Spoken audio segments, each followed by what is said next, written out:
Crafty Hope. Do you ever find yourself after beading left with a couple little beads, or, you know, when you pick up a bag of beads, there are some that you know you won't use or whatever? I collect all of those for the most part. Some I do end up getting rid of because I know I won't ever use them, but some are still nice even though you've just got one and you don't know how to use it. Well, I pile all those up in what I call bead soup. I'm sure you'll find that term all over the beading world, but I keep a big jar off to the side, and this is my, excuse me, my accessible one that I can just toss things in. Well, what do you do with those beads? Well, what I like to do is I make these. This is a beaded bookmark. They fit really nicely in the pages of a book like this and hold their place. Now, these are great gifts or little trinkets. I include them when I send out Etsy orders. I include them in there as a gift to people who buy something from me. But I wanted to show you today how to make a beaded bookmark. They are so super simple. Now, what I do is I pick out 5 or 6 or so beads from my bead soup, and I get some wax linen cord and some scissors, and I unroll, I don't even know, probably about 1.5 feet. I want to have plenty of cord here for knotting, because you never know how many well, you can guess about how many knots you'll need. Now, I start this by going up several inches. This is probably 4 or 5 here from the one end of the cord, and I just make a simple knot. Now, I look at my beads at this point. Some beads have really large holes and some have fairly small holes.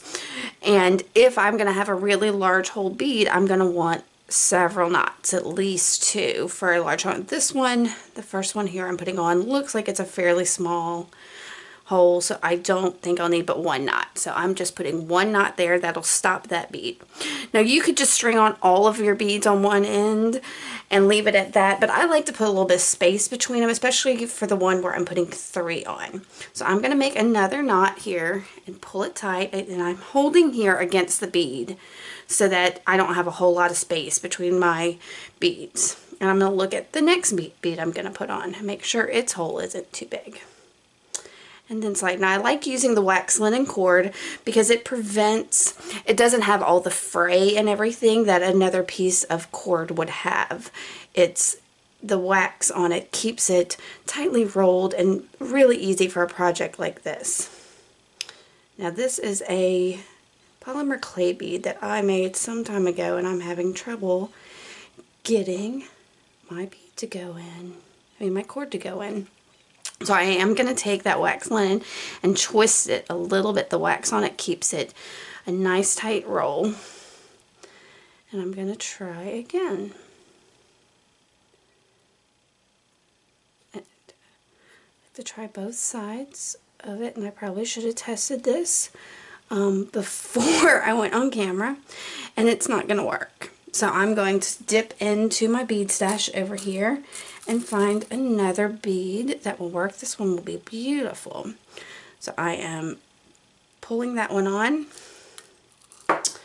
just like that, and then I believe that's a fairly large hole, and especially since it's at the end, I'm going to go ahead and make a double knot.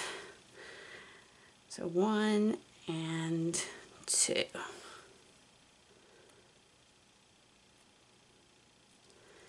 Just like that. And then I'm going to trim off any of the excess.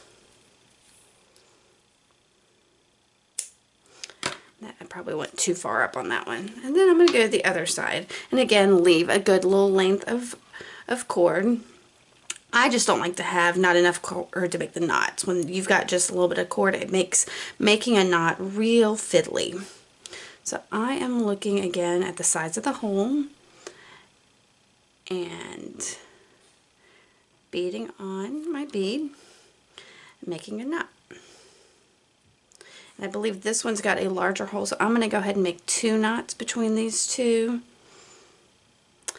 Normally, I don't have to, again, I could just put both of those beads on there, but it gives it like a little bit of a separation there too, which gives it some interest. And again, 2 knots.